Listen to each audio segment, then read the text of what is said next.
You were the one who got blamed when things fell apart. You were the one that called too sensitive, too dramatic, too much, and somewhere along the way you started to believe it. But what if I told you, as a counselor and as someone who's walked through this, that the child who gets scapegoated is almost never the problem? They're the one who saw the problem, and that made them dangerous. Today I'm going to give you 5 signs that you were the family scapegoat. Not so you can point fingers, but so you can finally put the weight down, because it was never yours to carry.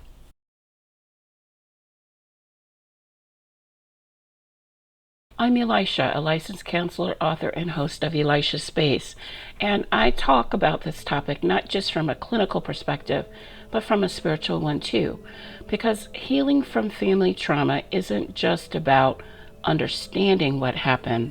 It's about understanding who you actually are apart from what they told you.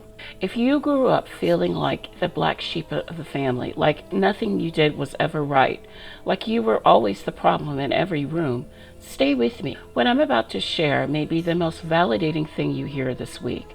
And if this resonates, do me a favor, hit subscribe and that notification bell so you won't miss what's coming next on this channel. We go deep here. Sign number 1. You were blamed for the family's emotional climate. In a healthy family system, emotions are shared responsibilities, but in a dysfunctional system, the one with narcissistic dynamics, there's a designated emotional landfill, and that was you.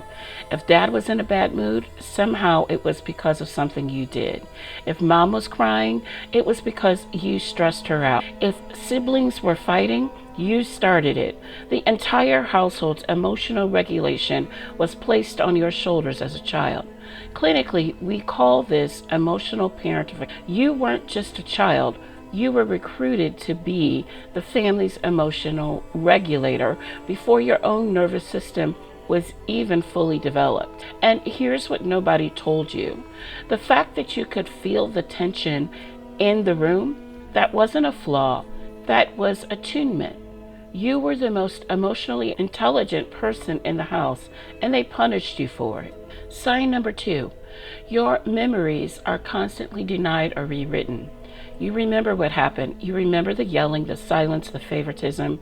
But when you bring it up, you hear, that never happened. You're exaggerating. You always twist. This is gaslighting at the family system level.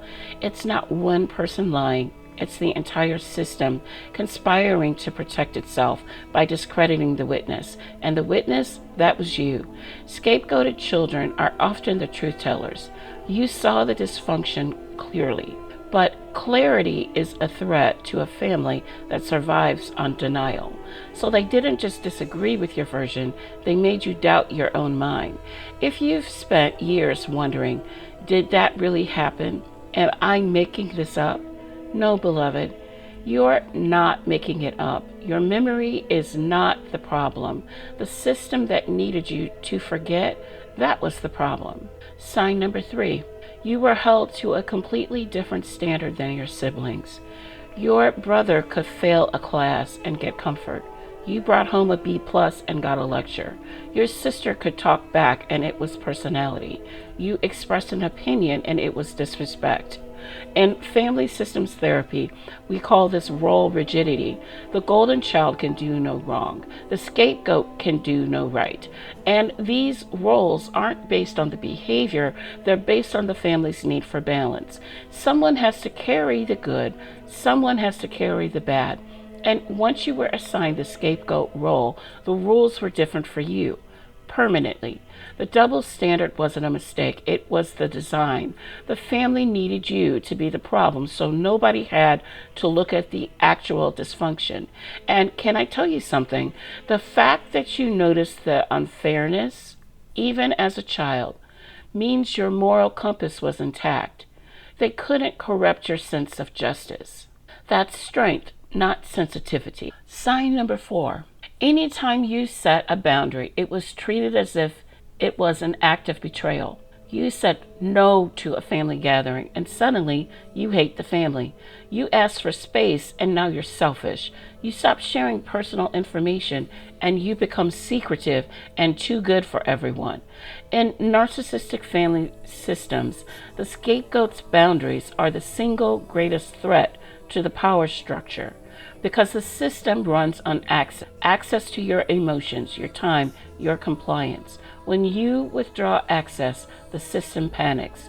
This is why so many scapegoated adults struggle with boundaries even today. Your nervous system learned that no equals abandonment, that self-protection equals exile. But hear me, a boundary is not betrayal. A boundary is you finally treating yourself the way you deserve to be treated all along. Sign number 5, and this is the deepest one.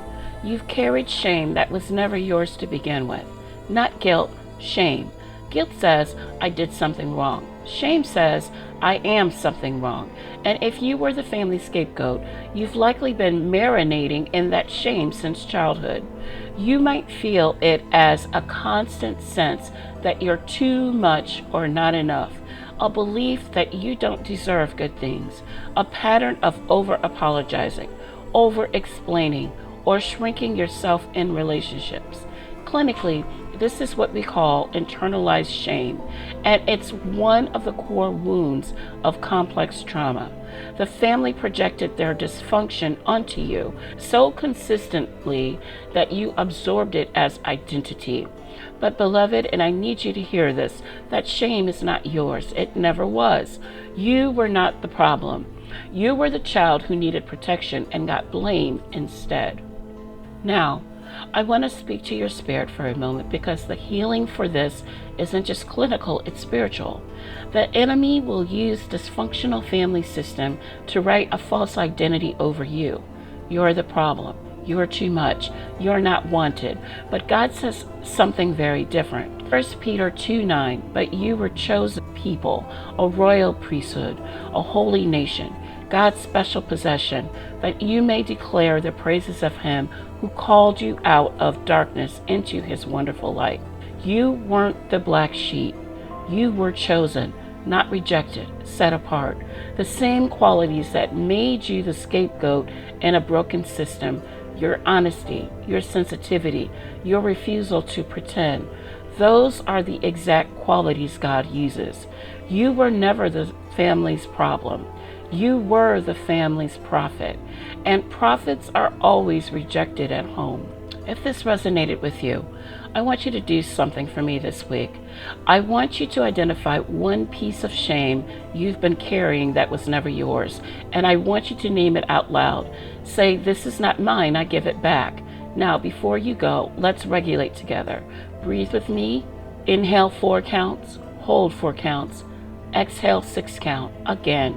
Inhale 4 counts, hold 4 counts, exhale 6 counts. You are safe, you are seen, and you are not the problem. Share it with someone who needs to hear it. Subscribe to Elisha Space, and I'll see you in the next one. Shalom.